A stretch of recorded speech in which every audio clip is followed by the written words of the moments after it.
My name is Henry Lawson. I'm 78 years old, a retired cardiologist.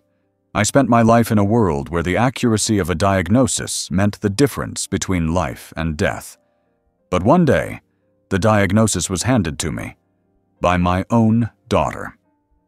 She slid the papers across the table, and at the top, it said, Dementia. She told me it was for my own good. What she didn't know was this. A month earlier, I had undergone a full evaluation with her former mentor, Professor Mason. The real results were in my drawer, and it was those results that would determine who would lose the right to the truth. If this story resonated with your soul, click subscribe and let me know in the comments which city or country you're listening from. I'm truly curious to know where you're tuning in from. My name is Dr. Henry Lawson. I was 78 years old, retired from a long and precise life in cardiology. For nearly 5 decades, I lived by one principle: the heart does not lie. Whether it was murmuring, pausing, or beating out of rhythm, it always told the truth to those who knew how to listen.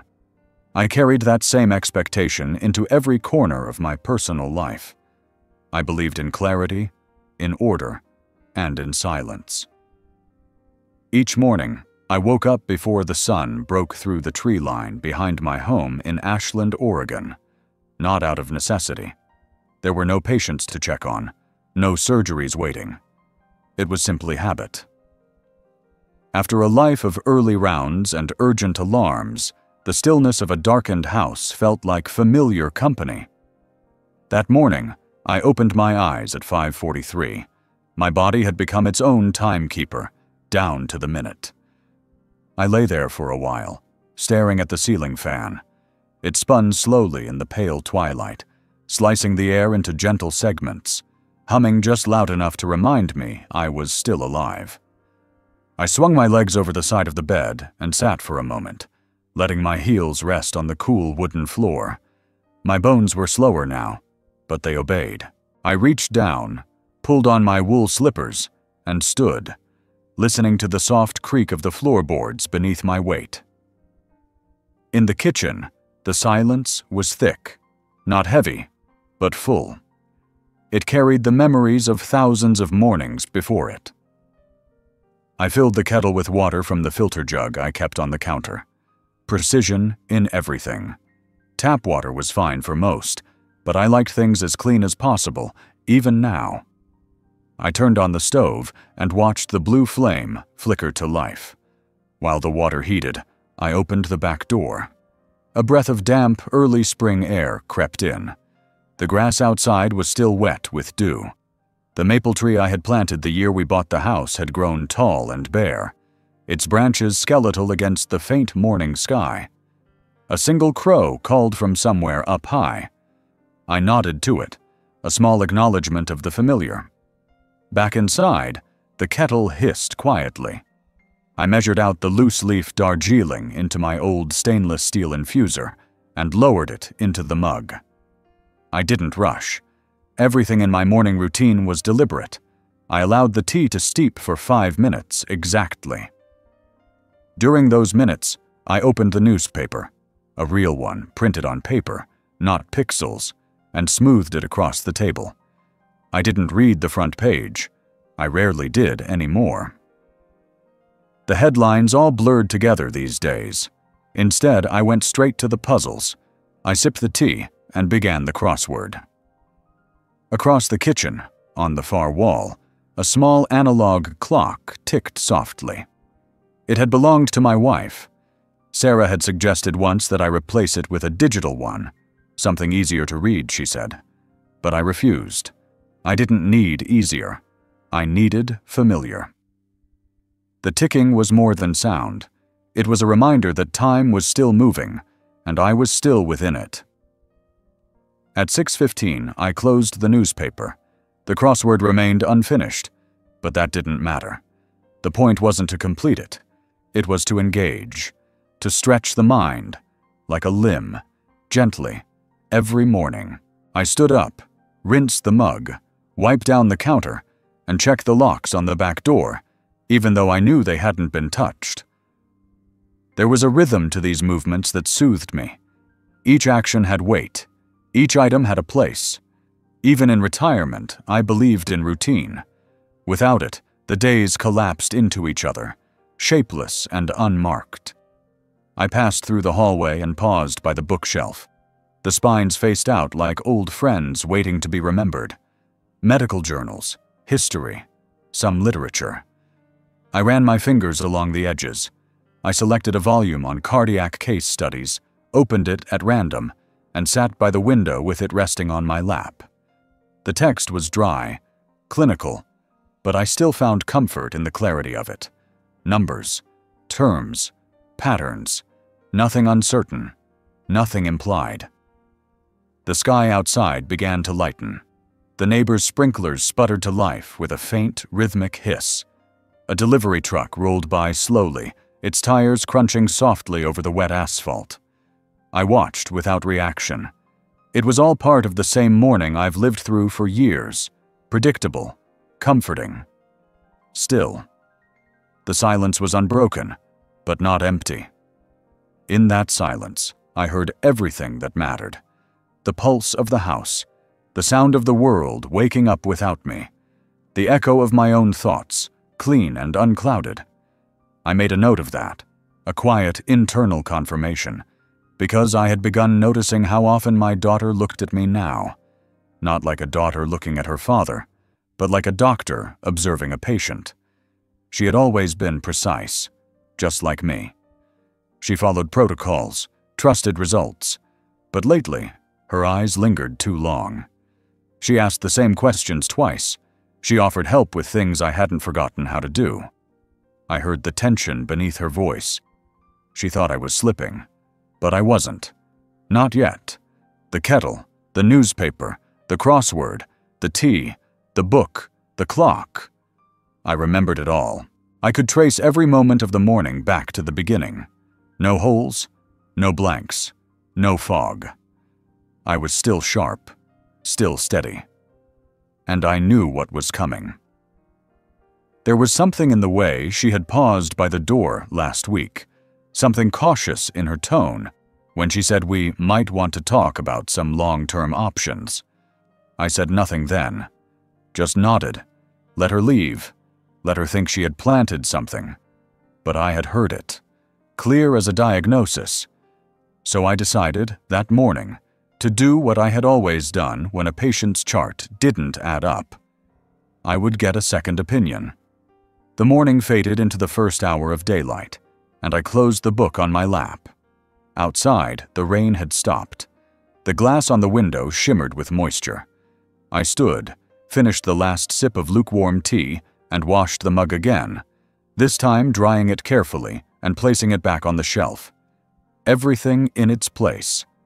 As it should be, as it would remain, for now. The visits changed before I did.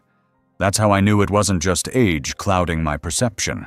It wasn't my memory slipping or my nerves misfiring.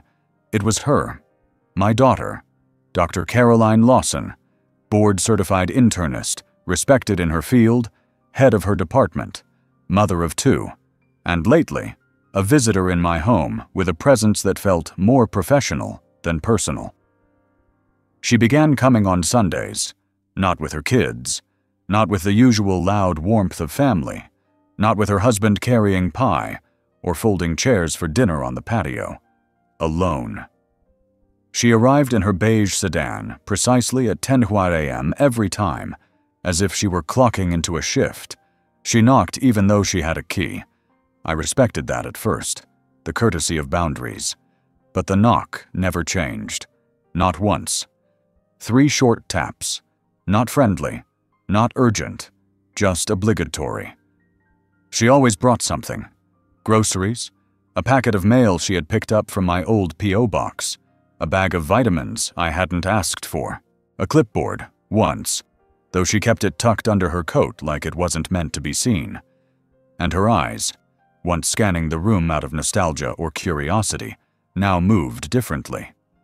They paused on objects the way a doctor's eyes pause on a chart, on a tumor, on something inconvenient. She no longer commented on the books I left open or the records I played. She glanced at the stove knobs, checked the thermostat, asked about my meals in that careful tone people use when they think they're being gentle. She asked me twice in the same visit if I was still reading the newspaper. I told her yes. She smiled, but it didn't reach her eyes. Caroline had always been serious, even as a child. She liked structure. Her school binders had color-coded tabs before I even knew where to buy them. But there had been a softness once, a kind of cautious affection that showed in the way she touched my shoulder when she hugged me, or in the way she used to send me articles she thought I'd like. That softness had vanished, replaced by precision. Clinical precision. During one visit, she asked if I had changed the batteries in the smoke detectors. I said yes. She asked again 2 weeks later. I told her the same. She didn't press, but she wrote something in the notebook she kept half hidden in her purse. I saw it, reflected in the glass of the cabinet as she jotted down whatever she needed to remember or document. She no longer took off her coat. She used to stay for hours, back when her time wasn't divided into clinical blocks. Now she stood near the doorway, as though ready to leave the moment something was confirmed or denied. I offered her tea. She said she had just had coffee. I offered lunch. She said she had plans. I offered silence. She stayed a little longer when I did that. The conversations were no longer conversations. They were assessments. She asked questions with a rhythm that matched the checklist in her mind. How's your sleep? Any confusion lately? Do you still drive at night? Have you noticed any trouble finding words? I answered them all with the same clarity I used when teaching interns how to evaluate cardiac rhythm strips. Direct, factual, controlled. But it didn't matter. I could tell she wasn't listening for content. She was listening for tone, for slips, for any sign that the man who raised her was beginning to slip away. I once asked her how her own practice was going. She hesitated, then told me a story about a patient who refused care and how hard it was to watch someone lose capacity while insisting they were fine. She watched me as she told it. Her voice never wavered, but the message was clear. I was being prepared. It was in the way she began to touch things without asking, moving my pill bottles into a different cabinet, rearranging the silverware, replacing my wall calendar with one she had printed herself, larger font, color-coded. I didn't say anything. Not then. I let her make the changes. I let her think she was guiding something. She brought forms one day. They were in a manila envelope with no label. She didn't hand them to me. She placed them on the table next to her bag and said nothing. We spoke about the weather, about how early spring seemed to come that year. When she left, the envelope remained. I didn't open it until she drove away. Inside were advance directive forms, medical power of attorney documents, a brochure for an elder law firm in Portland. Nothing was signed, nothing was highlighted, but everything was there. That night, I sat in the living room and stared at the documents. I read every word, slowly, carefully. I annotated the margins the way I used to mark up EKGs for students, arrows, underlines, notes in pencil. It wasn't about the content, it was about the direction, the narrative that was beginning to shape around me without my consent. It wasn't that I resented her. It was something colder than that. I recognized the distance, the way doctors are trained to create space between themselves and the patient, to care without being consumed, to observe without attachment. That's what I saw in her now. She wasn't my daughter when she visited. She was a physician managing a long-term case. Her father had become a file, and the file in her mind was starting to show signs of decline. I knew I was being watched, monitored, managed, and I knew it wasn't going to stop there. The visits would keep coming. The questions would grow more direct, the paperwork more aggressive. One day, it wouldn't just be an envelope on the table. It would be a signature line, a notary, a box I'd be asked to check. But what she didn't know was that I had already taken steps of my own. I had already decided that if she was going to treat this like a case, I would treat it like a second opinion. And I knew exactly who to call. It was a Thursday afternoon when she brought the papers. I remember the light outside had taken on that late winter thinness, pale and indirect, casting long stripes across the floor through the slats of the blinds.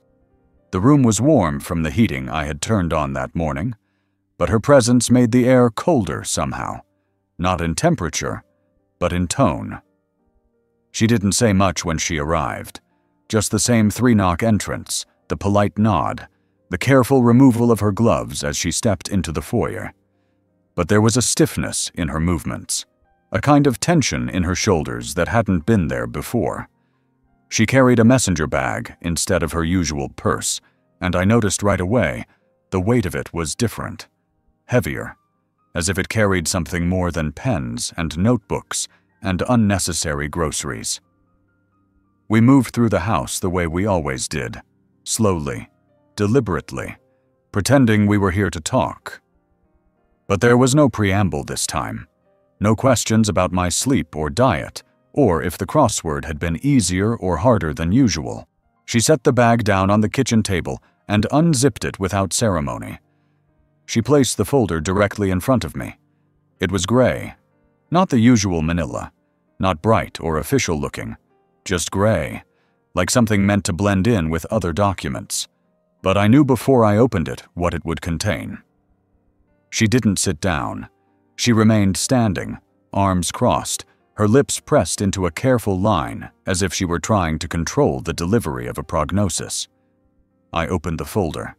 Inside were test results, pages of assessments, printouts from cognitive evaluations, and a single summary page, printed in bold typeface, outlining my current condition and a recommended plan of care. At the top, in sterile capital letters, was my name. Below that, in lighter print, was a heading that made my stomach tighten, not from fear, but from the quiet violence of assumption. Mild cognitive impairment, progressing toward early-stage dementia. There it was. No preamble, no soft landing, no hesitation in the wording. She didn't speak. She let the paper speak for her.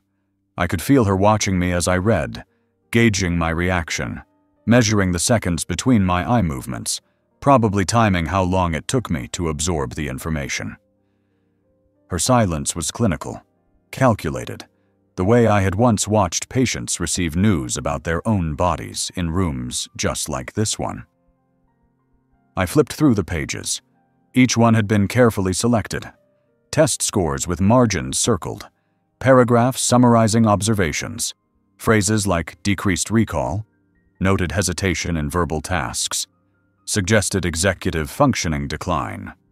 None of it felt familiar to me. None of it reflected the man who still woke at the same minute every morning, who balanced his checkbook without error, who corrected crossword clues under his breath while the ink dried on the page. There was a signature at the bottom of the summary sheet. Not hers. Another doctor. Someone I'd never met.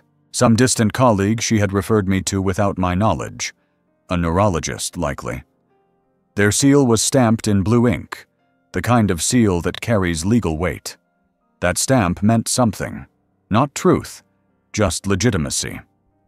The kind of legitimacy that courts and agencies and elder services accept without question. I set the pages down. She finally spoke. Her voice was soft, but not gentle, not familial. She said it was time we start thinking ahead. She said these things weren't easy to talk about. She said I had always been independent and sharp as a scalpel, but that everyone eventually needed help. She smiled when she said that part, as if it were meant to make the blow less violent. I didn't argue. I didn't question the contents of the report, not out loud. I simply nodded, slowly, as if taking it all in, as if this had caught me by surprise. But it hadn't. I had already seen it coming. This moment, this delivery, this slow unveiling of a plan dressed in white coats and legal templates. I had anticipated it from the very first wellness check visit she made months ago. This was not medicine. This was strategy. She wasn't diagnosing me. She was managing an outcome, and the outcome she wanted was control. I let her finish. She pulled another folder from her bag. Inside were printed materials, early intervention options, recommendations for safe aging, outlines of steps to establish medical guardianship if necessary. The language was careful, full of passive verbs and well-meaning phrases. No one was taking over. They were supporting. No one was removing decisions. They were lightening the load. It was bureaucracy in its most dangerous form, the kind that wears a smile and calls itself compassion. She didn't stay much longer. Once the folder had been placed in my hands and her rehearsed monologue delivered, she gathered her things, told me she would call in a few days, and left. No hug, no warmth, just a quiet, professional exit, like a doctor leaving a room where the diagnosis had been given and the chart was now out of her hands.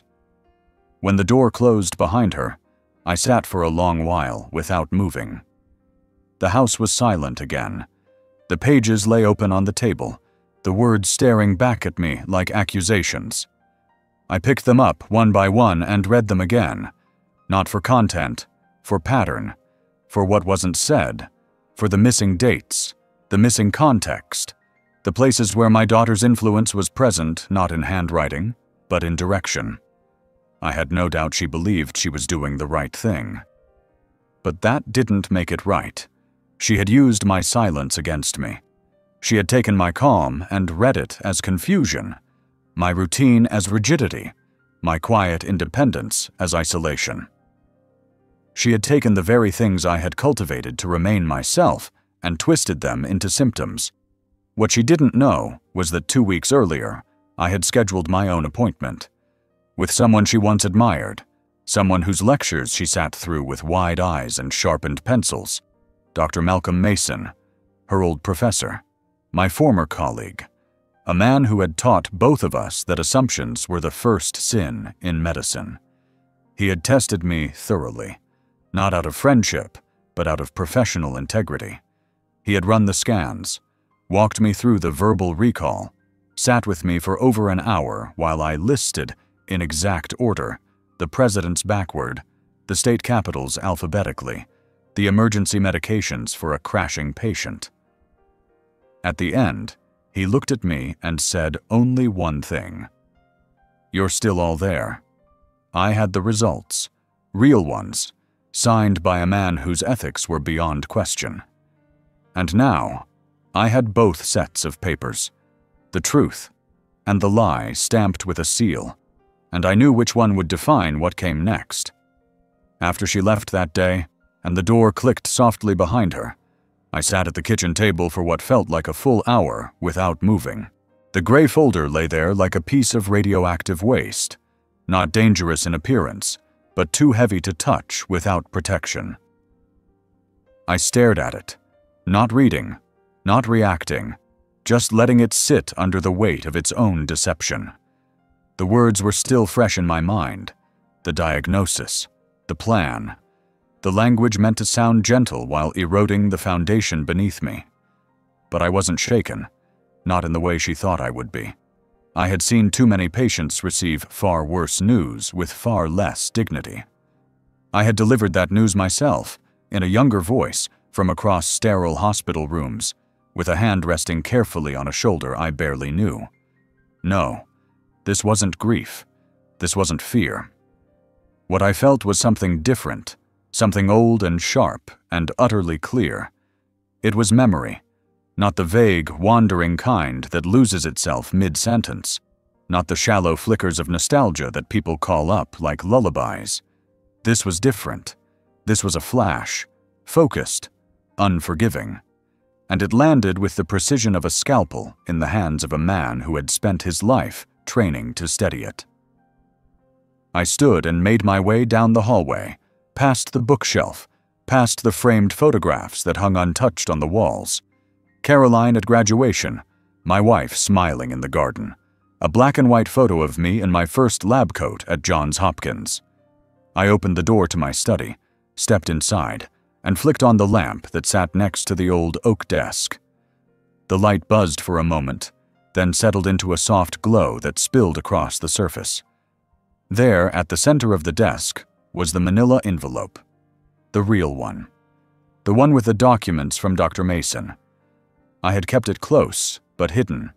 Not because I was unsure of its contents, but because I had learned long ago that truth has its own timing. Sometimes it needs to wait until the room is quiet and the world outside has stopped pretending to listen. Now was that time. I opened the envelope with slow, deliberate fingers. The pages were thick, printed with clean, professional fonts. The results from the cognitive exam, the full diagnostic imaging report, Mason's signature at the bottom of the final page. Bold, unmistakable. The same looping signature I had seen on countless peer-reviewed articles over the years. And beneath it, one sentence that burned brighter than the rest. No clinical evidence of cognitive decline. Patient demonstrates full executive function and memory retention, consistent with age. That line, so dry, so technical, felt like an exhale I had been holding for weeks. I reread it 3 times, not because I doubted it, but because I wanted to feel the full weight of what it dismantled. My daughter's lie, the cold visits, the hollow smiles, the envelope she left on my table like a declaration of quiet war. I set the paper down and leaned back in the chair. And that's when the flash came. A memory I hadn't called upon in years. I was standing in the back of a classroom. The year was 1999. A younger Dr. Mason was at the chalkboard, drawing a schematic of the limbic system. In the front row sat Caroline. She had a blue notebook open on the desk, her pen moving quickly, her brow furrowed in concentration. She was the only student who hadn't looked away when Mason started talking about memory loss, about the cruelty of watching a loved one vanish piece by piece. Her hand had stilled. Her eyes hadn't blinked. That day, something settled into her. An obsession, maybe, or a fear she never voiced. I remembered thinking then, she'll become a good doctor, but she'll carry this too far. I hadn't realized how far. I stood up from the chair and walked over to the cabinet in the corner of the study. I opened the drawer where I kept the few things I had never shown anyone: personal records, old case notes, a few letters my wife had written but never sent. I found the file I was looking for, my own handwriting, notes from when Caroline was still in med school, observations, moments she had struggled with during her rotations, the time she froze during a code blue, the day she cried in the stairwell after losing a patient who reminded her of her grandfather. She had always needed control, and when she couldn't save someone, she tried to manage the aftermath. That was how she coped, not through detachment, but through structure. She thought if she could organize grief, she could outmaneuver it. I understood that, but I wouldn't let it happen to me. I returned to the kitchen, both folders in hand, hers and mine. I laid them side by side on the table like competing maps, one leading toward confinement, the other toward autonomy. Both sealed with signatures, both wrapped in authority, both claiming truth. But only one had been earned. The other had been orchestrated. I spent the next hour examining them side by side, line by line, diagnosis by diagnosis. I marked every inconsistency, the dates that didn't align, the vague language in hers, the specifics in Mason's. I knew how to build a case. I had testified in malpractice suits. I had reviewed hundreds of patient records in my career. I understood what it took to disprove a claim. By the time I finished, I had no doubt what needed to be done. Not confrontation, not argument, just quiet documentation, preparation. I would wait. I would let the next step come from her. The guardianship petition, the legal maneuver, whatever plan she thought would finalize her hold. And then I would present what I had. Not with anger, not with drama, just the facts. That was always how I won. That evening, I made dinner the same way I had for years. Salmon in foil, wild rice, sautéed spinach. I plated it carefully, ate slowly, cleaned the dishes without haste. The kitchen clock ticked steadily in the background. Every tick felt like a metronome in my mind, setting the pace of the days to come. Later, as I lay in bed, the memory of that classroom returned again. The chalk squeaking across the board, Mason's voice explaining how fear of decline was often more dangerous than the decline itself. Caroline's stillness, the way she had looked at him as though he held the answers to every question she didn't dare ask.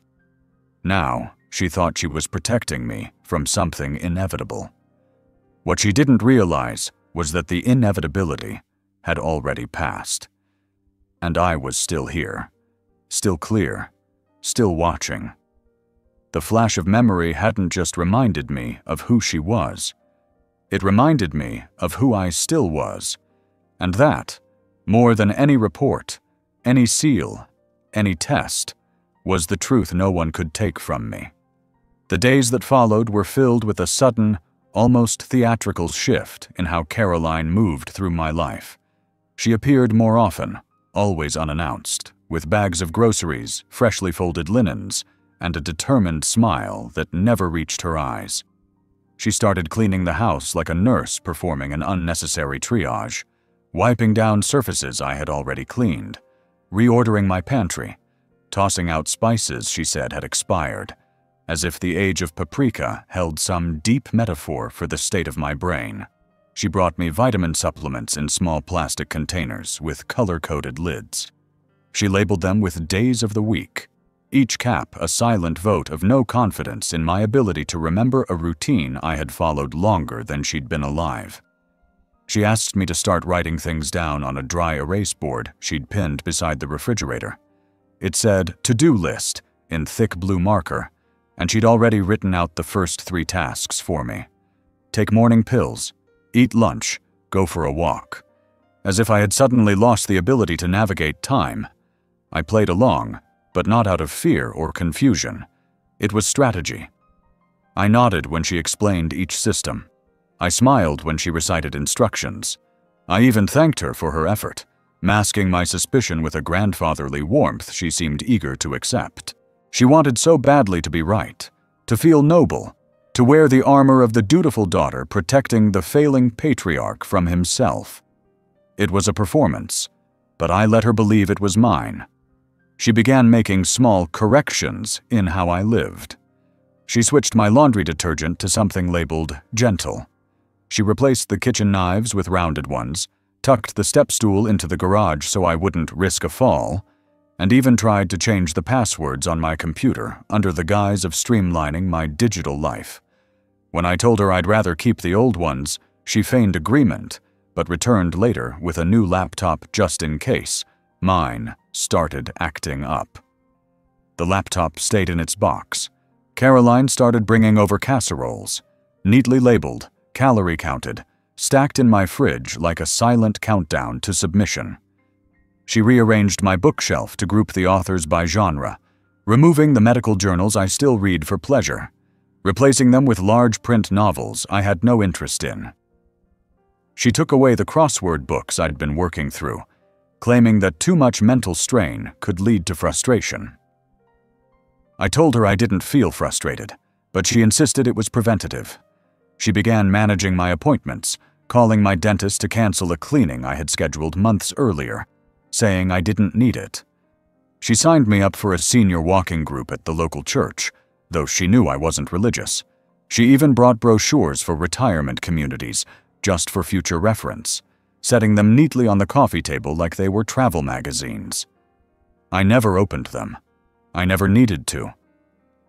Her calls became more frequent, her tone more instructional. She reminded me when to take naps. She asked what I had eaten and if I had flushed the bathroom pipes to keep them clean. She left notes in my bedroom, on my bathroom mirror, on the front door. notes that were framed in care, but carried the stench of control. Still, I let her play the role. Because behind every kind gesture, I saw the scaffolding of something calculated. Her visits were always just long enough to inspect and adjust, never long enough to listen. Her affection had the precision of a checklist, each action ticked off like a shift nurse marking vitals on a chart. She thought I didn't notice, but I had spent 40 years observing body language, reading the space between what was said and what was felt. And what I saw in her now wasn't tenderness, it was pressure, urgency, a race against a clock only she could hear. She was preparing the world for a version of me that didn't exist.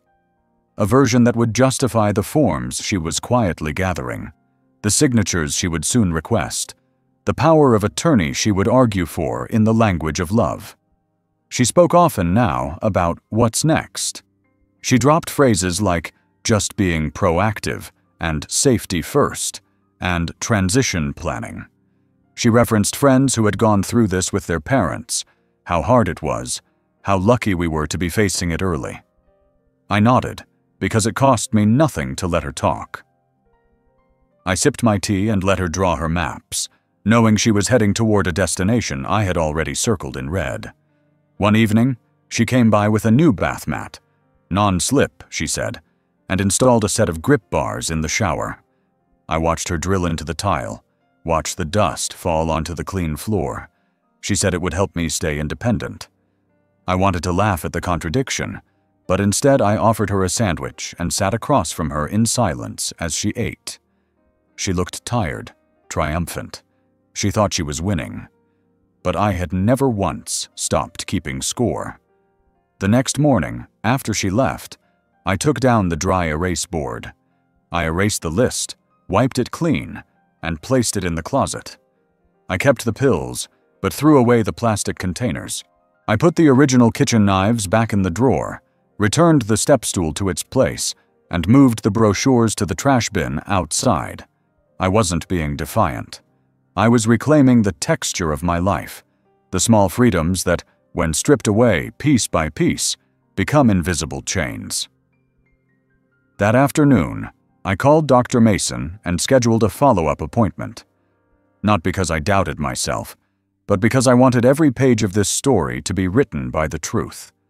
I requested new prints of my test results, signed and dated, with copies mailed to a secured P.O. box I had opened quietly in town. I documented everything: her notes, her visits, the changes she made to my home. I kept a ledger of her words, her patterns, her quiet conquest. This wasn't paranoia. This was preparation. Because care, when used as camouflage for conquest, becomes something far more dangerous than neglect. It builds a narrative not of failure, but of fragility. It turns the competent into the helpless through 1,000 soft gestures. And Caroline was a master of softness. But I had spent my life sharpening the scalpel. Let her continue. Let her write my decline like a diagnosis she already believed. Let her wrap it in casseroles and concern. I would let her think the script was hers. But I already knew how this play would end. And when the time came to lift the curtain, I would be ready. Not just with words, but with proof. Not just with memory, but with clarity. The corridors of the medical center hadn't changed in 30 years, though the names on the plaques had. I walked slowly, not because my legs were weak, but because memory clung to every corner. The linoleum under my shoes was the same pale green I remembered from my time volunteering here after retirement.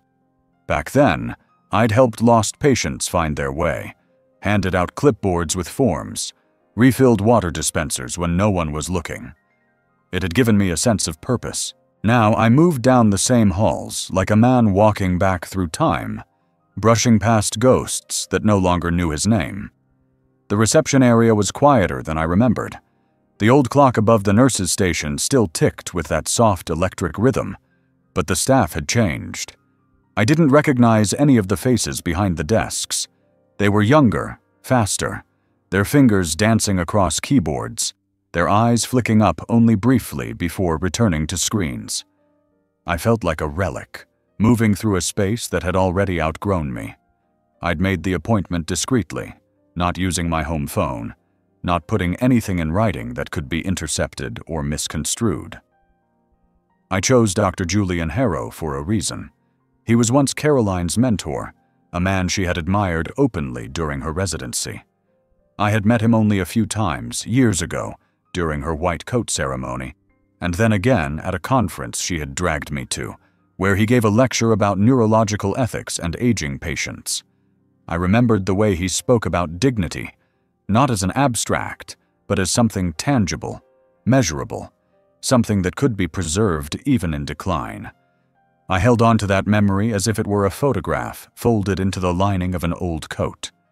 I checked in under a different name, my middle name, my mother's maiden name, and waited in the far corner of the lobby where the magazines were still 2 years out of date. No one looked at me twice. I sat with my hands folded in my lap, watching the door, scanning each passerby, not out of paranoia, but habit. I had spent too many years trusting the wrong silences to ignore the sounds of this building. When my name was called, I rose and followed the nurse down a hallway that smelled of disinfectant and citrus. Each step echoed slightly off the sterile walls. I passed closed doors, marked with numbers, and thought about all the stories unfolding behind them. Diagnoses being delivered, lives realigned by charts and scans, and the turn of a doctor's mouth. I wasn't afraid of what I'd hear today. I was afraid of what someone else might invent in my absence. The examination room was cold, the kind of cold that seeped through your clothes and into your skin. I sat on the edge of the table and waited.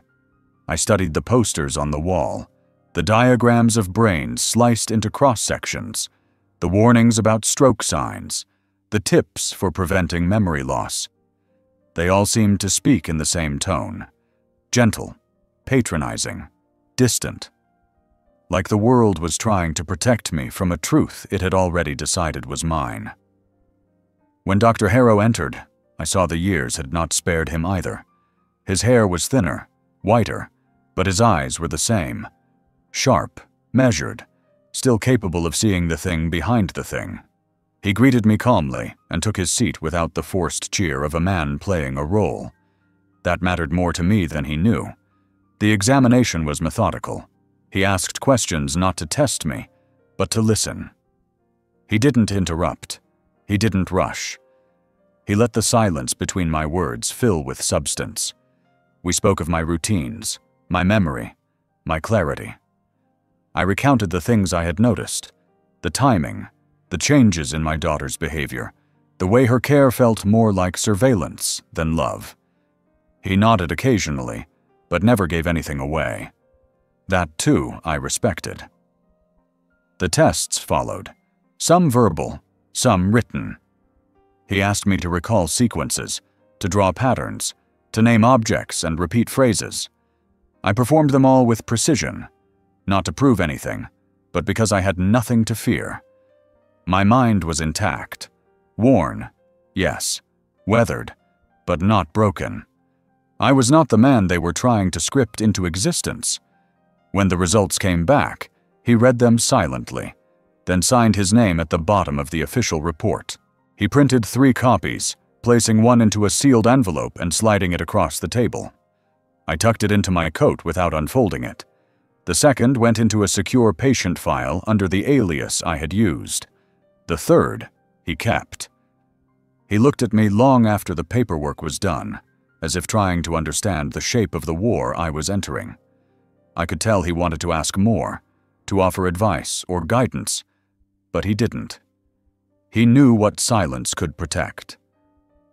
I left the building the way I had come, alone, quiet, unnoticed.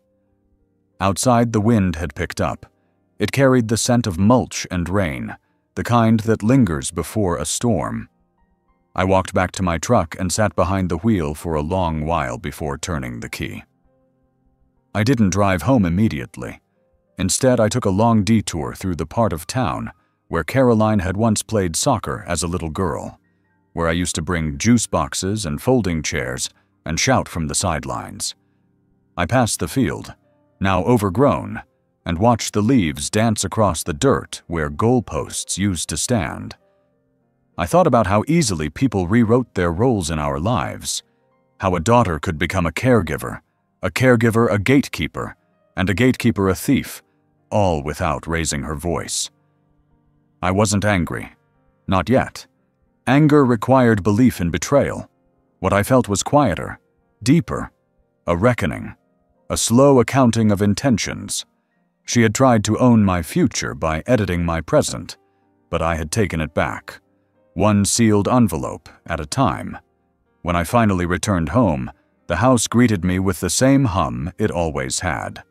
The creak of the stairs, the tick of the hallway clock, the scent of old wood and familiar dust.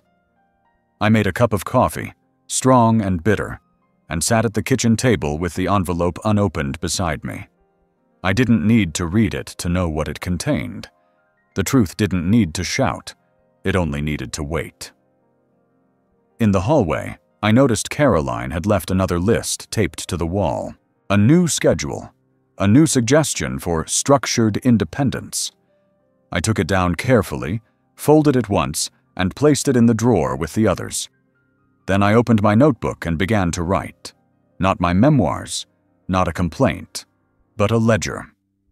A quiet record of what had been done, what had been taken, and what would be returned. The corridors of that clinic still haunted me, not because they held fear, but because they held proof. And now, so did I. I woke up earlier than usual that day, long before the streetlights flickered out, and the sky gave any hint of light. There was something in the air, unspoken, unresolved, that clung to the corners of the house, like the last breath of a conversation never had. The silence didn't soothe me that morning. It throbbed in my ears, like the warning beat of a distant drum.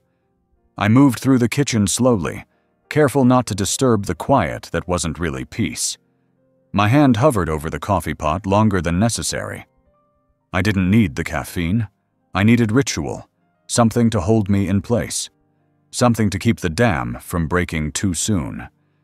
She was coming that day. I knew it the way animals know weather. I had felt it in the way her voice tightened on the phone the night before, in the calculated softness that barely concealed the rigidity underneath. Something had shifted. The mask had slipped, if only for a second. It was enough.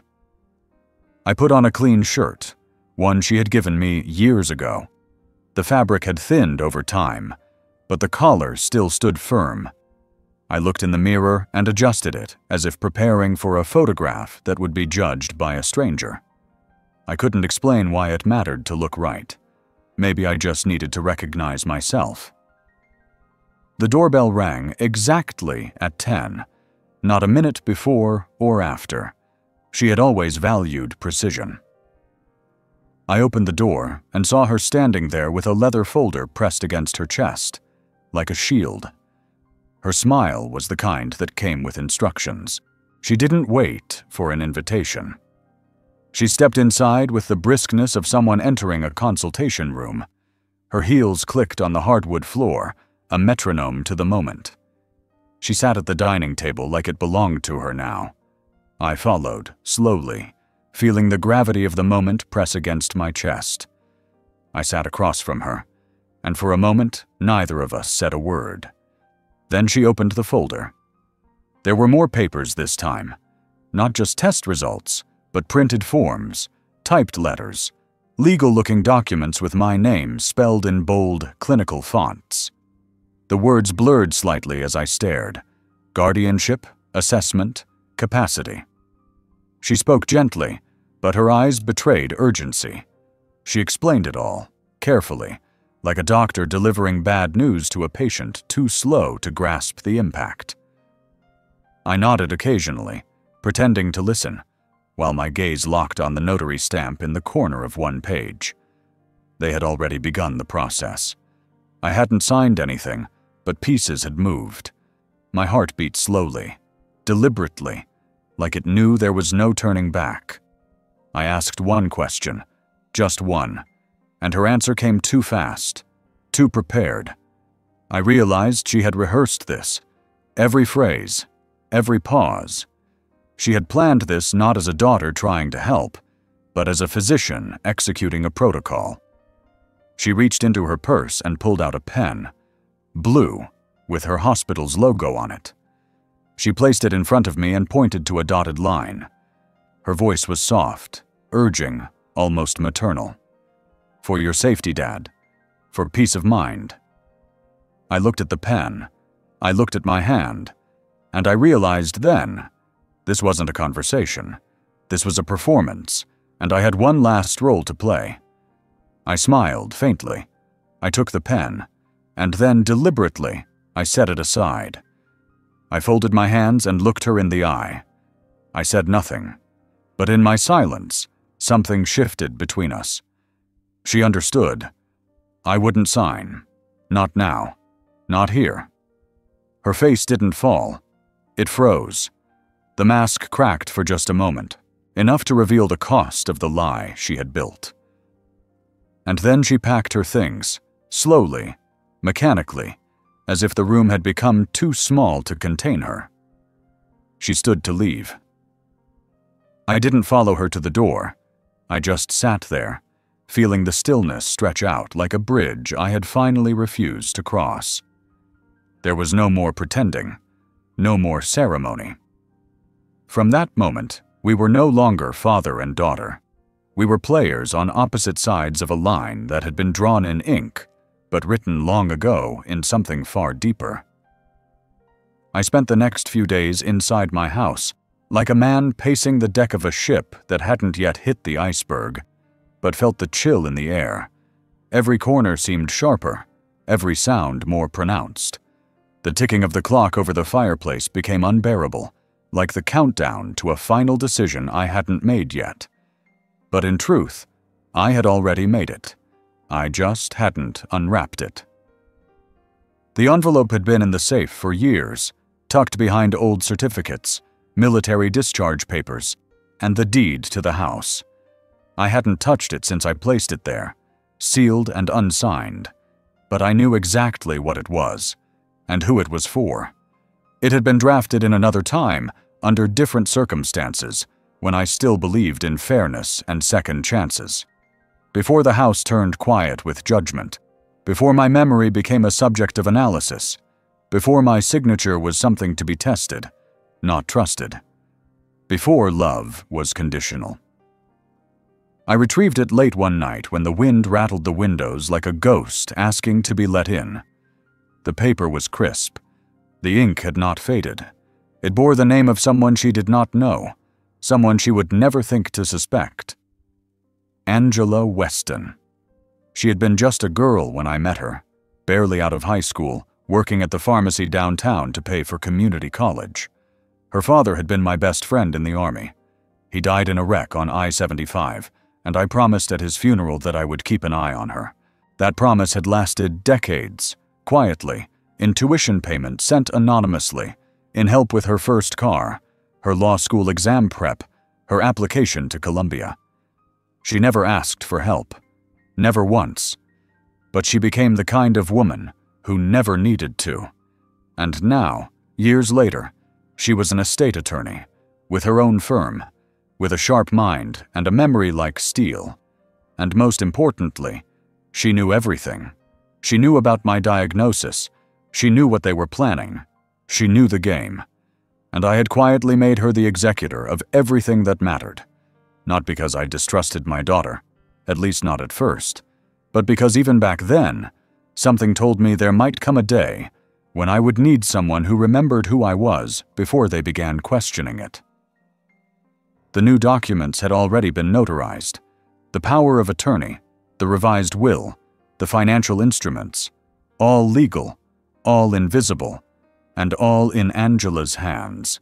My daughter didn't know. The lawyer she brought had no idea. They thought they were building a case on the assumption that I was isolated and weakening. But I had already passed the match to someone who understood how to strike it when the moment came. That night, I placed the envelope on the kitchen table and looked at it.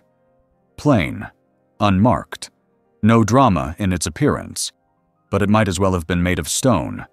It was the weight of everything I had left. I made a copy of one of the letters inside and slipped it into the drawer by the phone, just in case. Just in case they ever came when I was too tired to speak, too disoriented to respond, too medicated to remember. I wasn't afraid of dying. I was afraid of vanishing before I could protect what mattered. Angela had instructions, detailed ones. She had access. She had documents with timestamps, videos I recorded the year before when my voice was still strong, passwords, keys. I had always believed in systems, in preparing for the worst. That habit, once mocked by my family, had now become my final defense. They could say I forgot. They could say I declined. But Angela would say otherwise, in front of a judge if needed, and the paper in her hands would be louder than any of my silences. When I finally returned the envelope to the safe, I locked it with care, not out of fear, but out of certainty. I wasn't holding on to the past. I was protecting the truth. The morning broke with a strange stillness, like the sky itself was holding its breath. I sat by the kitchen window, watching the condensation slide down the glass like time made visible. There was a weight in the air, not heavy like grief, but tight, like anticipation. Something was coming, and I wasn't sure if I was ready or simply resigned. My daughter arrived at 10:07 a.m. She always liked precision, but never realized how her predictability worked against her. I heard her car before I saw it. The familiar crunch of gravel, the small pause before the engine stopped. I didn't move from my chair. She came bearing something, a folder in one hand, a drink carrier in the other, as if coffee would soften the impact of what she intended to do. Her voice, though I couldn't hear the words yet, floated through the house with a rehearsed calm. She was laying the stage for another intervention. This time, she didn't bother with questions. There was no pretense of checking in, no hollow concern disguised as conversation. She went straight to the folder, opened it, and laid out the papers in neat rows on the dining table. The legal route, guardianship application, physician assessments, financial affidavits, all printed cleanly, organized with color-coded tabs. I didn't need to read them. I already knew what they said. What mattered was what they didn't say. They didn't mention the second opinion. They didn't mention the professor. They didn't mention the conversation I had with Dr. Hill 2 weeks prior, when his voice cracked slightly over the phone and he said, "They're using your name like it's a closing chapter, but it's not time yet." I had my own folder, thinner, less dramatic, no color-coded tabs, just a single notarized document printed on thick cream paper with a seal pressed so deep it left a dent in the next page. I had left it under my chair, tucked into the cushion, because I knew I would not need to go far for it. She never asked me for it. She believed she had all the facts. But the danger of confidence is that it blinds you to movement in the shadows. As she spoke, I watched her eyes, not her lips, not her hands, her eyes, and I saw the flicker when she caught sight of the envelope on the sideboard. Unmarked, but not forgotten. It had been in the same spot for a week, untouched, but present. I made no effort to hide it. There's a kind of power in quiet defiance, in letting someone walk straight into their own unknowing. When she finally paused, I stood. My knees protested, but I moved slowly, deliberately. I picked up the envelope, opened it, and laid the single document on top of her stack, like a closing move in a game she thought she had already won. Her hands hovered, her breath caught. She read the heading, then the signature, then the date. It was dated 2 months earlier, signed, notarized, filed. A revocation of medical power of attorney, a reassignment of all authority, to someone with no blood claim, No financial interest. Angela Weston. It didn't say who she was. It didn't need to. That was the point. I sat back down. The air didn't shift. The house didn't tremble. But something in her posture folded slightly inward, like she'd leaned on a wall that suddenly wasn't there anymore. She picked up her folder again. Her fingers trembled just once before she steadied them. She smiled. Polite, tight, the kind of smile worn like armor. She said nothing. I said nothing. But the paper lay between us like a mirror. She saw her reflection in it. And she did not like what stared back. That afternoon, she left without touching the coffee she had brought. The drink went cold on the table, untouched. The silence she left behind was the kind that reverberated.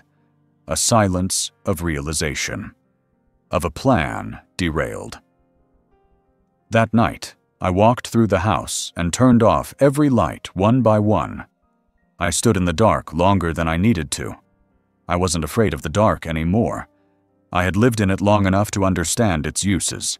It hides, it holds, it listens, and sometimes it speaks the loudest truths of all.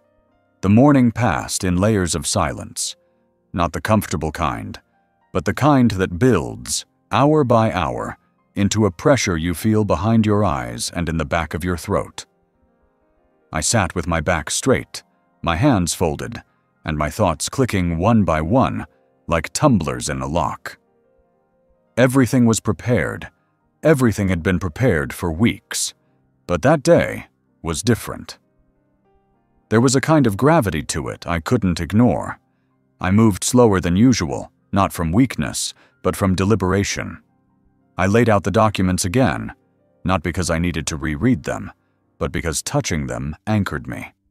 The folder was thin, but each page held a piece of weight I had taken from my shoulders and stored in ink and signature.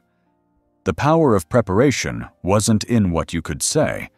It was in what you had already done, long before anyone expected it. The revised will was printed on watermarked paper.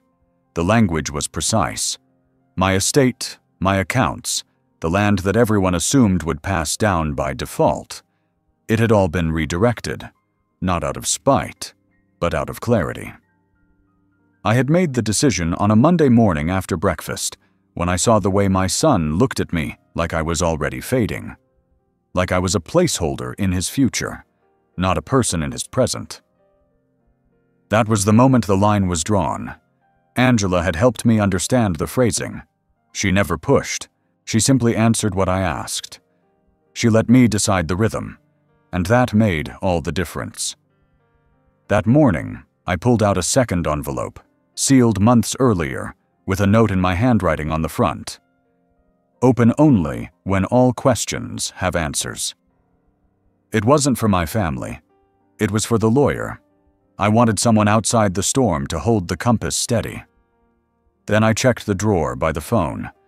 The logbook was still there. Every call recorded. Every visit noted. I had kept that habit from my working years, old reflexes from a time when details meant defense. I flipped through it slowly, letting the ink carry the story of the past year. The empty stretches, the short visits, the change in tone. All of it was recorded, not in bitterness, but in truth. I walked through the house once more. The books were still aligned by subject in the study. The clock over the fireplace still chimed 3 minutes late, just as it had since 1998. The photo frames on the wall were dusted, but I had removed the ones that no longer matched the memories. There were blank spaces now, deliberate absences that told their own stories. In the back room, a small safe sat bolted into the floor. I opened it one final time, not to change anything, but to confirm. The deed to the house, the military medals, the last letter from my wife.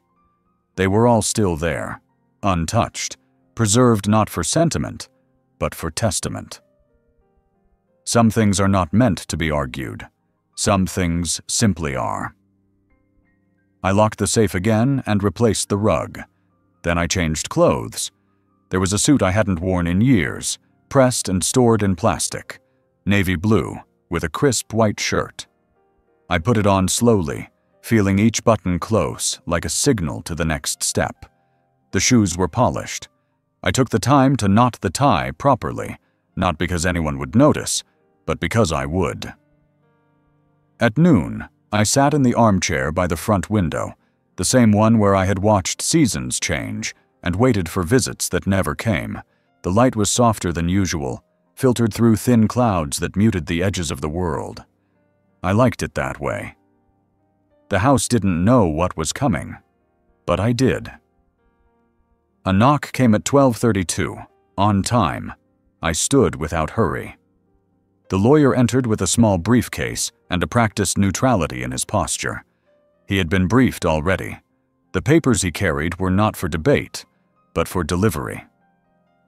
I handed him my envelope, the one with the final instruction. He nodded, said nothing, left with everything he needed. I sat back down. There was no applause, no resolution music, just the quiet click of the front door, the faint scent of paper and ink still lingering in the room, and the knowledge that the chessboard had been cleared not by force, but by forethought. That evening, my son called. I let it ring. He called again, and again. I watched the name flash on the screen. I did not answer. That was the new rule. I had done the talking already. Now it was time for silence to do the rest. The morning began with the same rituals I had followed for years, but that day, each step felt heavier, as if the air itself had thickened with meaning. I made my coffee slower, not out of fatigue, but because I was measuring time differently. The weight of everything that had led to this moment pressed gently against my ribs. I had no fear, only a sense of inevitability. The stage had been set long before any of the players realized they were in a play. The weather was neutral, neither comforting nor hostile. A gray sky stretched over the street, silent and unmoving. The house was clean, still, prepared, nothing left out of place. I had dusted the picture frames, even though I knew the people in them would not notice. I had aired the guest room, even though no one ever asked to stay. And I had left the dining table bare, its surface stripped of all pretense. At 9:42 a.m., tires rolled into the driveway. I heard the doors slam in succession. There were voices outside, close enough to hear, but muffled by the walls that had heard too much already. I didn't move toward the door. I waited. They would come in when they were ready, and I would be here, as I had always been, in the same chair, in the same room. My son entered first. He looked different, not older, but more rigid, like a man wearing his title instead of his skin. Behind him was the lawyer he had brought, the so-called independent evaluator, though I already knew the name on her state license and where she had interned in law school. I also knew something else he didn't. They greeted me, but I didn't respond. My presence was my greeting. I watched them sit across from me, papers in hand, eyes practiced, rehearsed. There was a performance coming. They thought I was the audience. They didn't know I was the one who wrote the final scene. The conversation unfolded the way I expected. Careful words about protection, responsibility, and mental competence. They didn't accuse. They circled. But every phrase had teeth. Every sentence was a small excavation, testing the soil of my identity to see if it had eroded. My son watched me the way someone watches a dog that might snap. They asked about my routines, my memory, my capacity. They asked if I knew what day it was, who the president was, how to spell simple words backwards. The performance was flawless, except they forgot one thing. I was trained for this. For years, my job had been to recognize false tones in testimony, to dissect wording, to spot intent wrapped in politeness. This was not a conversation. It was a slow audit of my autonomy. I answered everything without a tremor, not because I needed to prove anything, but because they needed me to fail. But I didn't. When the evaluator turned to her legal pad, preparing to summarize her observations, I stood.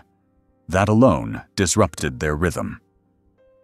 I walked to the cabinet near the fireplace and took out a small folder, pale blue, tied with a cord. I placed it gently on the table between us and returned to my chair. They didn't open it. They glanced at each other first. Then the evaluator untied the cord. Inside were copies of legal documents, certified, time-stamped, notarized, a revised will, a durable power of attorney, a medical directive, and the letter.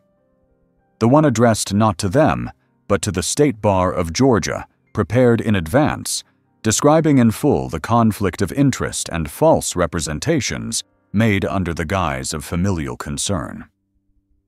The evaluator paled first. My son reached for the papers, but it was too late. The woman reading them had already seen her own name at the bottom of the education grant, the one I had signed years ago when her father died, and I had promised to help her become someone powerful enough to protect others. I had been there at her graduation. She had cried. She had sworn to repay me, not in money, but in action. This was that moment. The silence that followed was not the heavy kind. It was surgical, clean. I could feel it cutting through layers that had gone untouched for years. My son looked at me, not with anger or confusion, but with the sudden understanding that the ground beneath him had shifted, and there was no handrail left. They left soon after. No accusations, no shouting, just an exit marked by the slow drag of feet on the hardwood floor. The door closed behind them. I didn't move for a long time. The room was still. The table empty again. The folder gone. And in the quiet that followed, I breathed not like a man who had won, but like a man who had remembered how to live on his own terms. After they left, the walls didn't return to silence. They absorbed something new. Not peace, not victory, just a vacancy where pressure had lived too long. I didn't get up for a while. The light moved across the floor slowly, in the lazy way it does when no one is watching. It wasn't celebration that filled me. It was the weight of having carried something for too long, and finally setting it down without ceremony. I spent that afternoon walking from room to room, not because I was restless, but because I needed to remind myself that this space was still mine. Each picture, each piece of furniture, each scuff on the floor had been seen through eyes that now saw differently. The old brass doorknobs, the chipped tile in the upstairs bathroom, even the leaning bookshelf in the den. They felt honest now. They didn't pretend to be more than they were, unlike people. I opened a drawer I hadn't touched in years. Inside were letters, some from friends, some from my wife, some from my son, when he still knew how to love without calculation. His handwriting was slanted and youthful. One envelope still held a crayon drawing he'd made of us fishing, his hand in mine, both of us smiling, the sun a lopsided circle above our heads. I had once kept it as proof of a bond. Now it looked like a map to a country that had since broken apart. That night, I ate alone.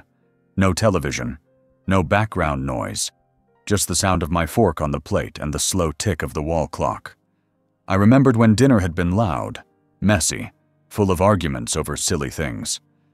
Then the arguments had vanished, and silence became the default. But this silence was different. This one came after a storm, not before. I didn't sleep right away.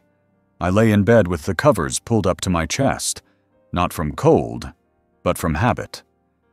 The ceiling above me had a faint crack I'd always meant to fix. I counted the inches of it in the moonlight, the way I used to count worries. Except this time, I had fewer things to be afraid of. There was no knock at the door the next morning. No follow-up visit. No phone call. Just an absence that felt heavier than presence.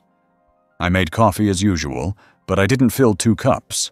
I didn't leave toast on a second plate. The routines adapted faster than I thought they would. Later that week, I went to the bank. Not because I needed to, but because I wanted to see with my own eyes that the paperwork had done its job. The teller greeted me by name. The account manager nodded respectfully. I saw no shadows in their expressions, only the kind of bureaucratic distance that comforted me now. I had control. The documents had gone through. No one else could touch what was mine without my signature. I passed by the park on the way home. A woman sat on a bench, feeding ducks.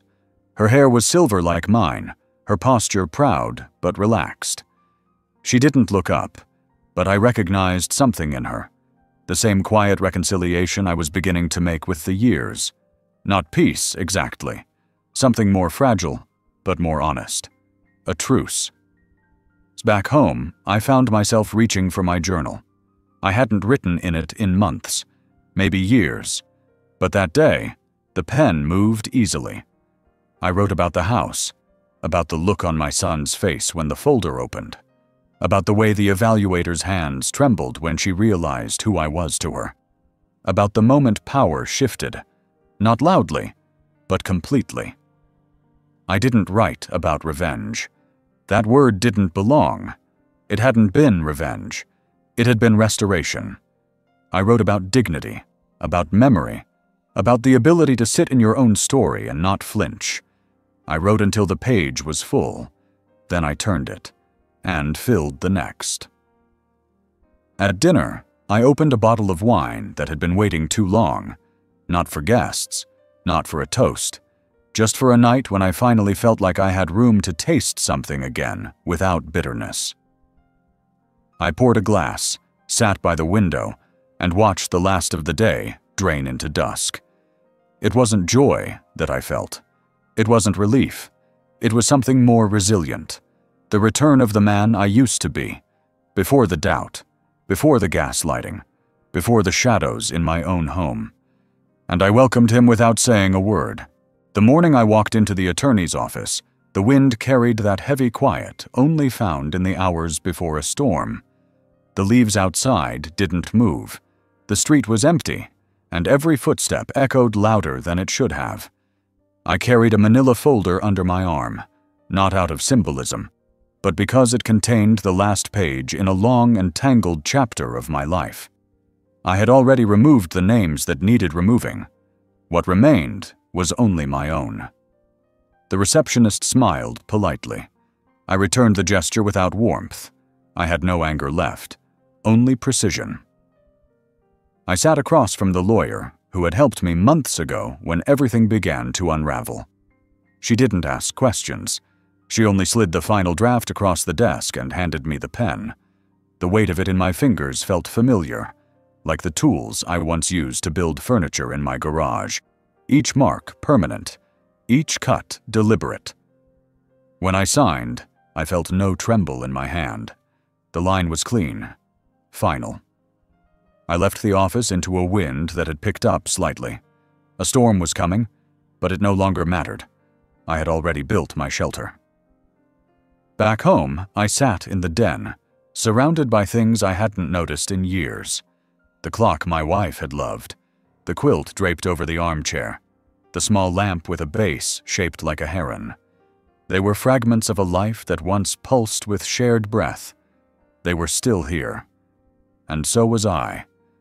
That counted for something now. The next afternoon, my son came by unannounced. I heard the tires in the driveway, the impatient knock on the door. I didn't hurry to answer. I opened it with the same calm that had filled my mornings recently. He walked in as if nothing had changed, as if the events of the past weeks could be smoothed over with practiced charm. But he saw the change before he spoke. The absence of boxes, the steady quiet, the way my eyes didn't flinch. I handed him an envelope, not thick, not dramatic, just a single sheet. He looked at it. Then he looked at me. There was no explosion, just silence. He opened it, read, folded it back, left. I closed the door behind him, not as a gesture of finality, but because it was simply time. Later that week, the woman, the one he brought into my home under the guise of professionalism, the one who had played her role so well, called me. Not to beg, not to scold. She simply said, "Thank you." And I understood. I didn't need to ask what she meant. The education, the trust, the inheritance of something more than money. She had honored it, quietly, carefully, when it mattered. That was the last call I received from anyone tied to the scheme. The season began to change. I planted bulbs in the small patch of garden near the back fence. Not because I expected to stay forever, but because someone had to leave beauty behind. I trimmed the hedges. I oiled the hinges on the gate. I cleaned the brass plaque on the mailbox. I began to sleep better. My dreams were no longer fractured. I saw my wife sometimes, not in longing, not in pain, just in the way people revisit old friends in dreams, gently, knowingly. I told her about the garden, about the storm that never quite arrived, about how the echo of a closed door can sound like freedom. The final page in my journal didn't hold a revelation. It held a sentence I hadn't known I needed to write. I wrote, "My story is mine again." Then I closed the cover and turned out the light.